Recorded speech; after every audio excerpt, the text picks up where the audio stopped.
The Galactic Trade. Council's unanimous decision echoed through the crystalline chambers of Station Nexus Prime. Ambassador Zethka of the Hegemony tapped his 4 claws against the obsidian podium with satisfaction. Motion carries.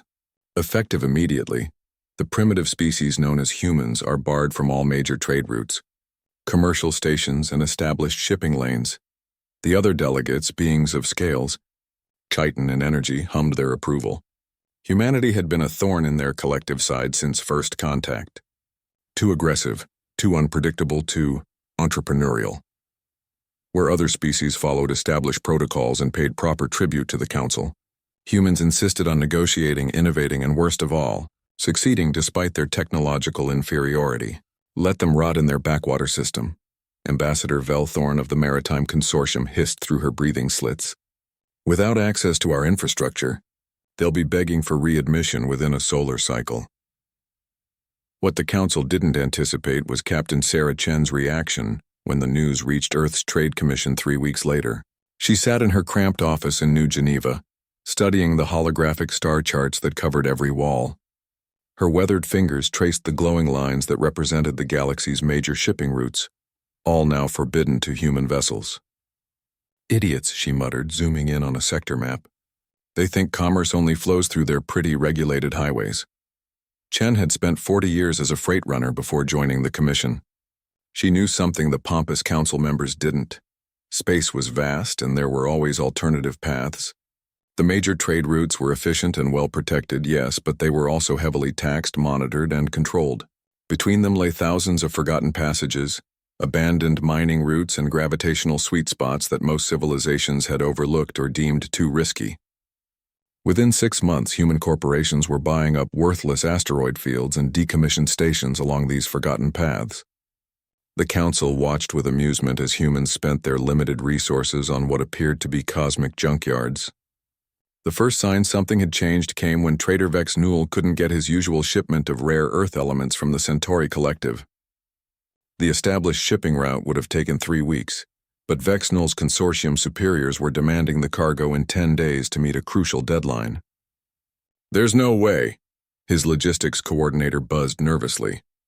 "The express route is booked solid, and even if we could get a slot, the priority fees would bankrupt us." That's when Vex Newell received an interesting communication from something called Terran Express. The logo was crude by galactic standards, just a blue and green marble with wings, but their proposal was intriguing. Delivery in 8 days for half the standard shipping cost.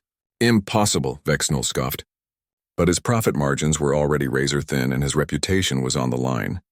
The human ship that arrived to collect his cargo was a patchwork vessel that looked like it had been assembled from spare parts, which it had. Captain Maria Santos greeted him with a grin that showed too many teeth, a human expression that still made most aliens uncomfortable. "Don't worry about the appearance," she said, patting the ship's hull. "The slingshot might not be pretty, but she knows shortcuts your fancy council navigators never dreamed of." 7.5 days later, Vex Newell's cargo arrived at its destination, intact and ahead of schedule. Word spread quickly through the underground trading networks. Humans weren't just surviving their ostracization, they were thriving. The Council began receiving reports of human vessels appearing in sectors that should have been inaccessible. Ships materiating from nebulae thought to be navigation hazards, cargo appearing on remote worlds that had never seen regular commercial traffic. Most disturbing of all, other species were beginning to use these human routes. Ambassador Zethka convened an emergency session 18 months after the initial ban. The holographic displays showed a troubling picture. Traditional shipping revenues were down 30%, and independent traders were increasingly bypassing council-controlled space entirely. "How is this possible?" Velthorn demanded. "We control all major hyperspace lanes." The answer came from an unexpected source. Junior analyst Kretor, a young hegemony technician, had been monitoring the anomalies. Her presentation was grim.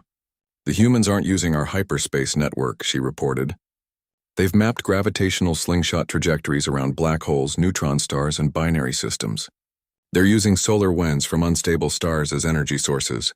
They've turned cosmic debris fields into fuel stops." She highlighted dozens of routes on the galactic map, paths that wound through dangerous space, requiring precise timing and considerable skill to navigate safely. They call them the backroads. Their ships are designed differently, smaller, more maneuverable, with modular components that can be swapped out at improvised stations. The true scope of the human network became clear when the data was fully analyzed. While the Council controlled perhaps 20,000 light-years of major trade routes, humans had mapped and claimed over 2 million light-years of alternative passages. They'd created a shadow economy that operated completely outside Council oversight. Worse still, they were sharing this knowledge. Independent traders of all species were purchasing navigation packages from human cartographers. Entire worlds that had been economically isolated were suddenly connected to galactic commerce through human-managed routes. The final insult came when Captain Chen herself requested an audience with the Council. She arrived at Station Nexus Prime in a converted mining vessel that somehow managed to dock, despite lacking any of the standard approach protocols. Gentle beings, she addressed the assembly with mock formality. I'm here to make you an offer. The holographic display behind her showed the galaxy from a new perspective. The Council's trade routes appeared as thin red lines, while the human network spread like golden veins through every sector. You thought you were punishing us by cutting us off from your highways, Chen continued. What you actually did was force us to build our own infrastructure. Better infrastructure. And now 60% of independent galactic commerce flows through human-controlled space. The numbers were undeniable. The Council's stranglehold on trade was broken. Here's the deal, Chen concluded. Lift the sanctions, recognize human commercial rights, and we'll grant limited access to our route network. Refuse and watch your relevance fade as the galaxy learns to navigate around you. Ambassador Zeth Ka's claws scraped against his podium. The Council had made a fundamental error in understanding humanity. They'd assumed that exclusion meant elimination. Instead, they'd simply motivated humans to build something better. The vote to lift sanctions was unanimous. After all, in the vast darkness between stars, everyone needed to travel the backroads sometimes. As Chen departed the station, her final transmission was picked up by every receiver in the sector. This is Terran Express Control to all vessels. The galaxy just got a whole lot smaller.